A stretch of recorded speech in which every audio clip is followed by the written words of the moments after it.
ฮักท่านกรรมบาลแผนกแถลงข่าววัฒนธรรมและท่องเที่ยวแขวงพงศาลี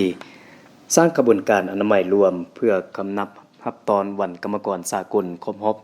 139 ปีในตอนบ่ายของวันที่25เมษายน2022นี้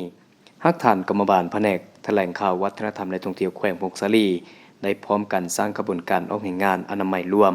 เพื่อกำนับรับตอนวันกรรมกรสากลครบรอบ139 ปีคือวันที่1พฤษภาคม1886วันที่1พฤษภาคม2025นำพาออกแห่งงานโดยท่านอ้นคำอินแซงหัวหน้าแผนกแถลงข่าววัฒนธรรมและท่องเที่ยวแขวงพงศาลีพร้อมด้วยสมาชิกกรรมบาลภายในแผนกการออกแห่งงานรวมครั้งนี้แม่นได้อนามัยทางหญ้าเก็บขี้เหงื่ออยู่อ้อมแอมแผนกแถลงข่าววัฒนธรรมและท่องเที่ยวทางนี้ก็เพื่อให้มีความสะอาดจบงามทั้งเป็นการกำนับรับตอนวันกรรมกรสากลครบรอบ139 ปีที่จะ